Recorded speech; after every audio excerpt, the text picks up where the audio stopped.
Halo teman-teman, selamat datang di channel aku. Baiklah teman-teman, di video ini sesuai judulnya, aku mau membahas tentang penelitian survei. Tenang, ini bukan materi yang ribet banget kok. Justru, penelitian survei itu metode penelitian yang paling sering dipakai apalagi di dunia perkuliahan. Jadi, di video ini aku bakal jelasin pelan-pelan dari pengertian, tujuan, sampai contoh nyatanya supaya kalian benar-benar paham. Oh ya teman-teman, sebelum kita masuk ke pembahasan, aku mau memperkenalkan diri terlebih dahulu ya. Perkenalkan, namaku Putri Hardianti Rukmana dengan NIM 22220600047.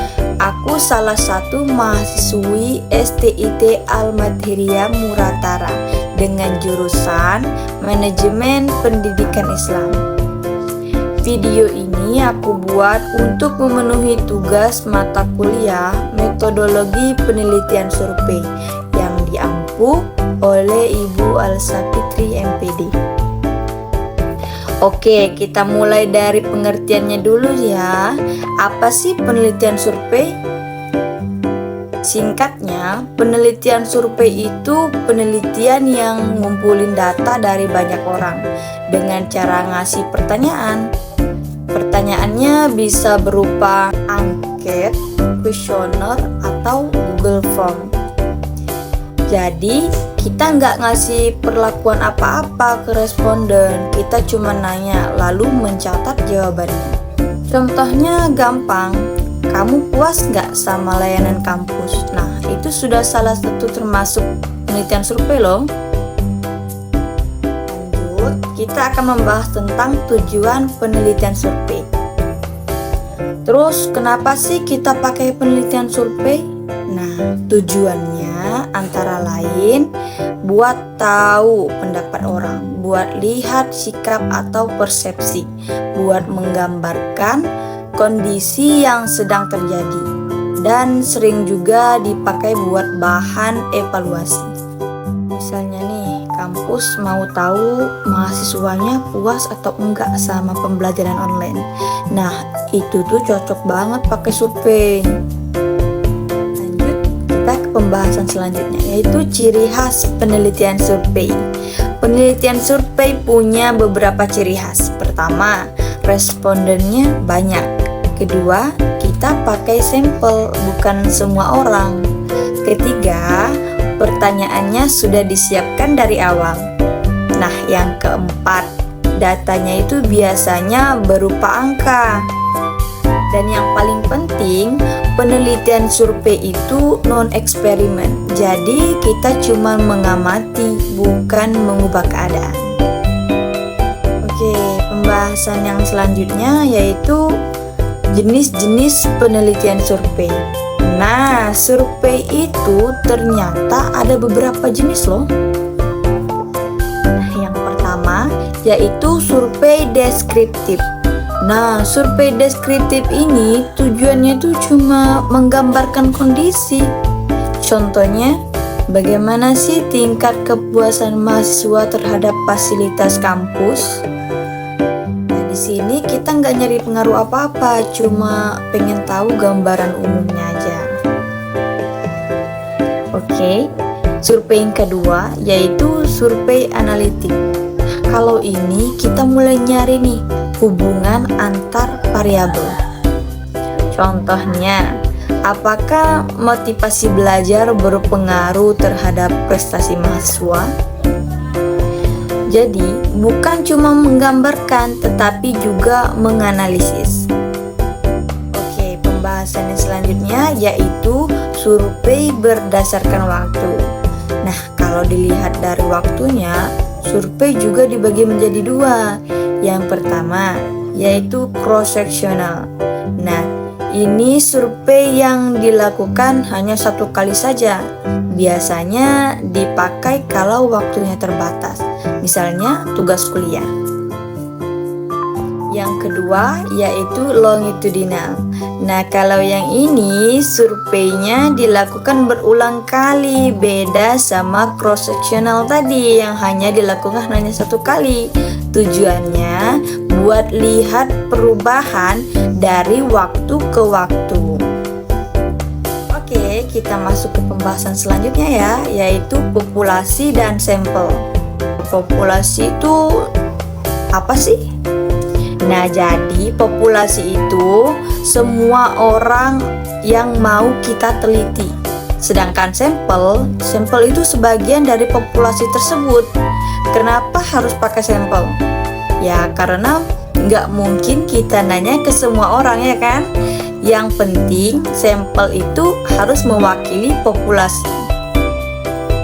Oke, kalau tadi kita udah membahas tentang populasi dan sampel, sekarang kita membahas tentang cara mengambil sampel. Jadi, cara mengambil sampel itu namanya teknik sampling. Contohnya yaitu random sampling. Random sampling ini berarti dipilih secara acak. Terus ada lagi purposive sampling.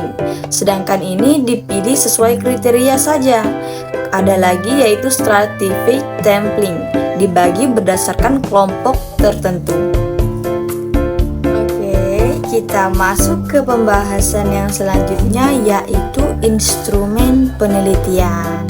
Nah, instrumen itu bahasa gampangnya yaitu alat buat ngumpulin data. Nah, di penelitian survei biasanya paling sering dipakai itu yaitu kuesioner, angket, atau Google Form.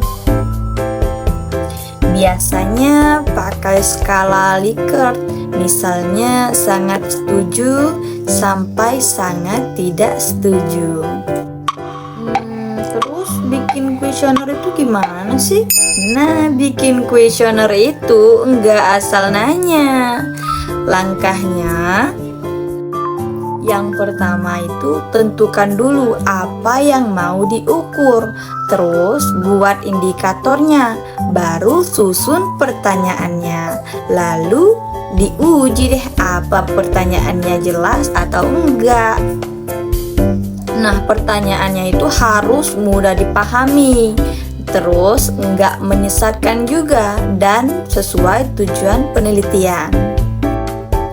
Setelah kuesionernya jadi, baru deh kita sebar. Sekarang biasanya lewat WhatsApp, media sosial, atau email. Yang penting itu respondennya ngerti cara ngisinya. Kita udah masuk ke analisis data nih, pembahasan tentang analisis data.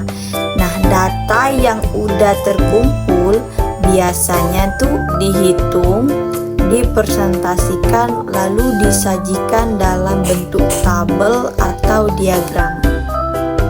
Nah, kalau penelitian lanjut bisa pakai korelasi, regresi, atau uji statistik lainnya. Oke, pembahasan selanjutnya yaitu kelebihan penelitian survei. Nah, kenapa metode ini bisa populer banget nih?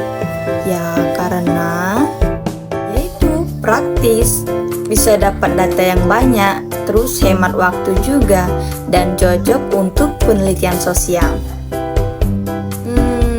Kalau gitu ada kekurangannya nggak sih?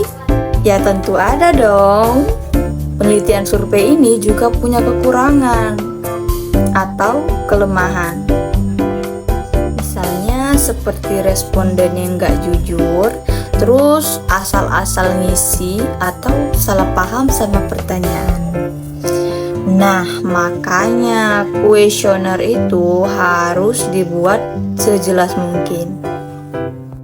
Oke, sekarang aku bakal nunjukin ke kalian contoh nyata penelitian survei. Yang pertama itu seperti survei kepuasan mahasiswa terhadap pembelajaran daring. Nah, peneliti menyebar kuesioner ke mahasiswa lalu melihat apakah mereka puas, apa ada kendalanya, dan apa yang perlu diperbaiki. Nah, jadi teman-teman, kesimpulannya, penelitian survei itu metode penelitian yang simple tapi powerful. Kalau dibuat dengan benar, hasilnya bisa sangat bermanfaat baik untuk tugas kuliah, skripsi, maupun penelitian besar. Jadi gitu teman-teman. Terima kasih sudah menonton. Semoga penjelasan ini bisa membantu kalian memahami penelitian survei dengan lebih mudah.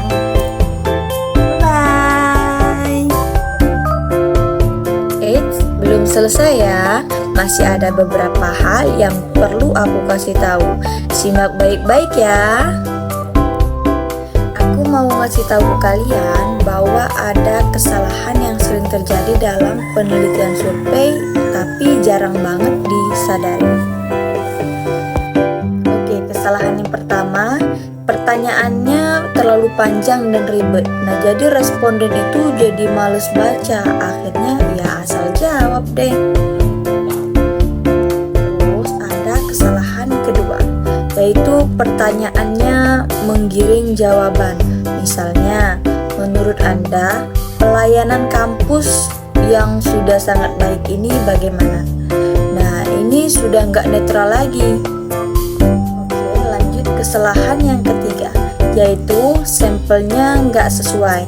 Misalnya mau meneliti mahasiswa tapi yang ngisi malah orang umum. Makanya dalam penelitian survei, ketelitian itu penting banget. Sekarang kita bahas yang namanya bias. Bias itu artinya hasil penelitian jadi nggak objektif. Contoh bias dalam survei, pertama, responden pengen terlihat baik. Yang kedua, responden jawab sesuai yang diharapkan peneliti. Yang ketiga, responden nggak serius ngisi. Karena itu, peneliti harus bikin pertanyaan yang netral, jelas, dan tidak memaksa jawaban tertentu. Nah, kalian tahu nggak bahwa penelitian survei punya etika? Etika pertama yaitu responden harus tahu tujuan survei. Yang kedua, data responden harus dijaga kerahasiaannya. Nah, yang ketiga, tidak boleh memaksa orang untuk mengisi. Biasanya di awal kuesioner ada kalimat data ini hanya digunakan untuk keperluan penelitian. Nah, itu salah satu bentuk etika penelitian. Oke, lanjut. Aku akan membahas tentang validitas dan reliabilitas.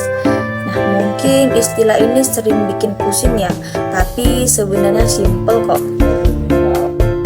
Validitas itu artinya apakah pertanyaannya benar-benar mengukur yang mau diukur.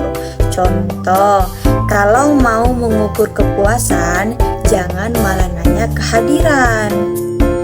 Kalau reliabilitas itu artinya kalau pertanyaannya dipakai berulang, hasilnya konsisten nggak? Kalau jawabannya berubah-ubah tanpa alasan, ya berarti belum reliable. Jadi gitu teman-teman. Terima kasih sudah menonton. Semoga penjelasan ini bisa membantu kalian memahami penelitian survei dengan lebih mudah.